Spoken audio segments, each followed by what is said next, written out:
Your honour, एक शख्स जो जिंदगी भर वॉचमैन की नौकरी करता रहा, उसका यह दावा करना कि उसने मेरे मुवक्किल को 5,48,000 रुपए कर्ज दिए न सिर्फ बेबुनियाद है, बल्कि मेरे मुवक्किल के रुतबे को मिट्टी में मिलाने की साजिश है।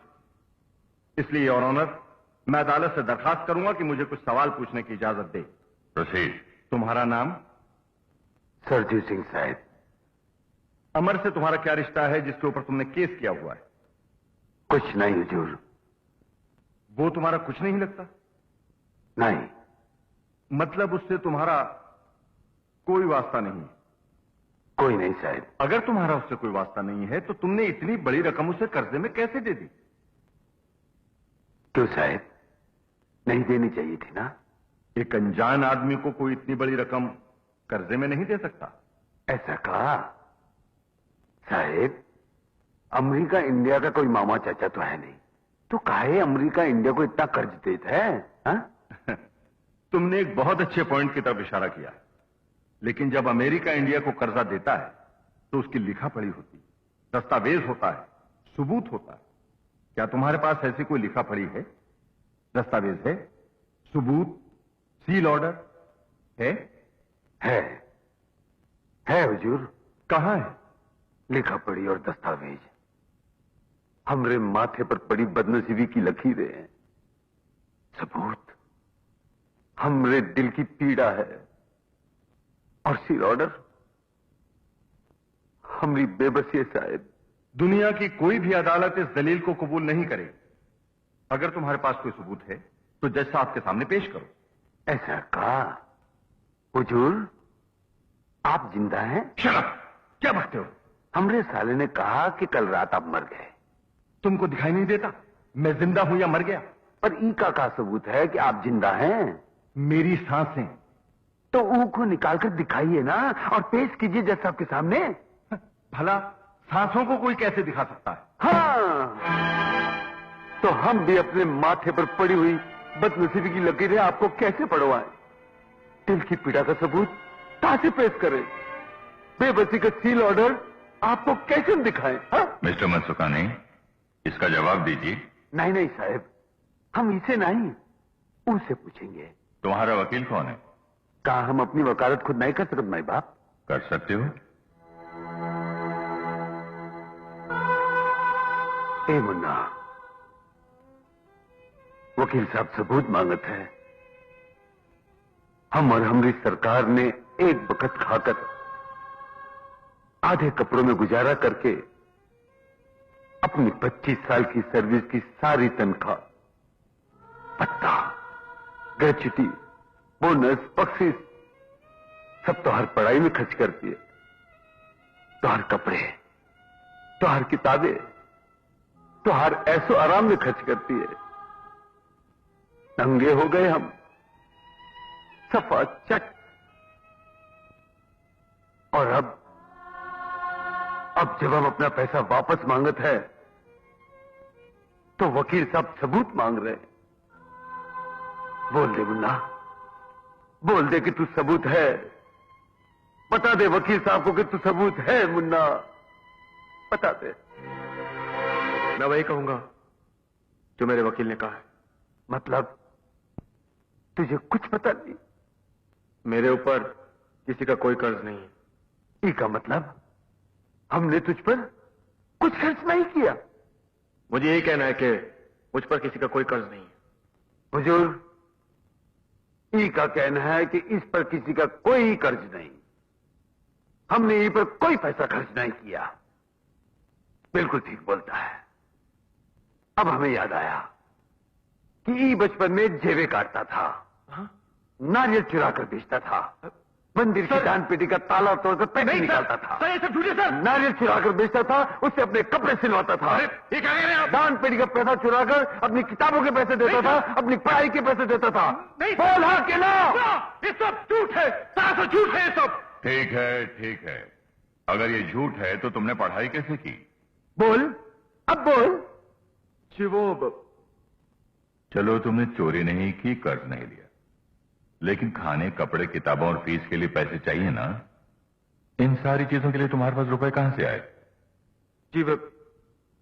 वो तुम्हारे किसी दोस्त ने दिए, किसी रिश्तेदार ने दिए, या तुम्हारे माँ बाप ने दिए?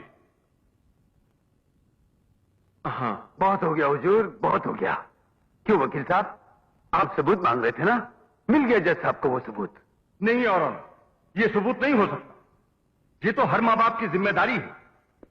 क्या अपने बेटे को पाल पोस कर बड़ा करने की आपकी जिम्मेदारी नहीं है? बिल्कुल है साहब। या अपने बेटे को पढ़ाना लिखाना एक बाप की जिम्मेदारी नहीं है? क्यों नहीं साहब? तो फिर वही तो तुमने किया है। किसके लिए? अपने बेटे के लिए। हाँ? हमने बरोबर सुना नहीं साहब। किसके लिए? मिस्टर अमर के लिए। वो कौन है? मिस्टर अमर कुमार, तुम्हारे बेटे। ये आपसे किसने कहा? तुमने। हमने? देखा जज साहब, देखा वकील साहब झूठ बोलते रहे। क्या हमने कभी आपसे या इनसे कभी ये कहा कि ये हमारा बेटा है? नहीं।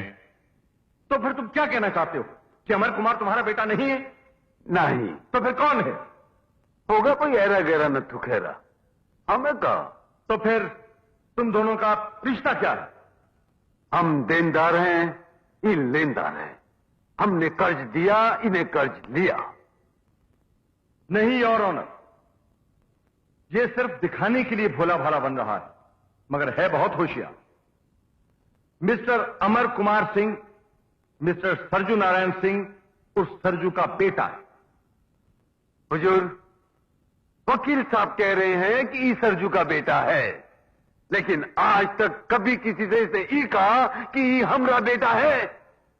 कॉलेज में, शादी के वक्त, नौकरी के इंटरव्यू में कभी इसने ये कबूल किया कि ई सरजू का बेटा है।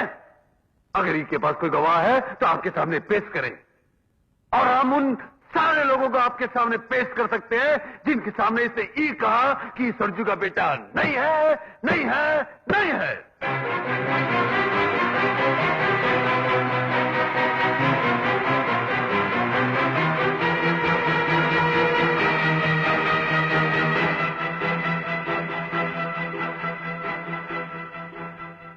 योर ऑनर, तमाम गवाहों के बयानात सुनने के बाद मुझे ऐसा लगता है कि मेरे मुवक्किल मिस्टर अमर कुमार सिंह ने सरजू को कभी बात नहीं कहा, और सरजू का गुस्सा भी जायज।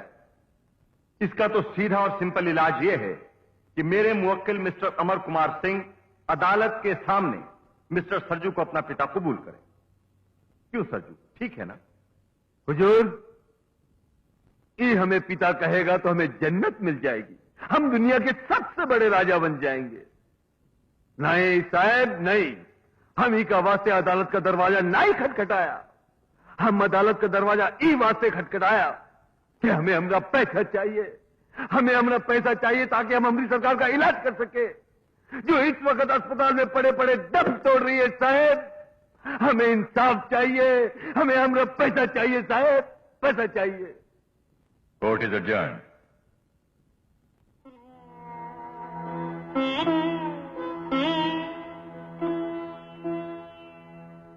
सरजू, लक्ष्मी की हालत गिरती ही जा रही है, इसके ऑपरेशन के लिए फौरन रुपए का बंदोबस्त करो। डॉक्टर निजी, हमें इंसाफ जरूर मिलेगा।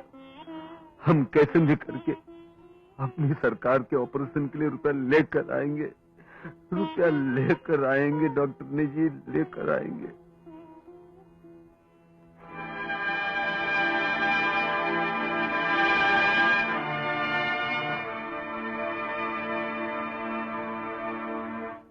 मैंने चोर, उचक्के, डाकू, खूनी सब देखे हैं, लेकिन ऐसा मुकदमा जिंदगी में पहली बार मेरे सामने आया है।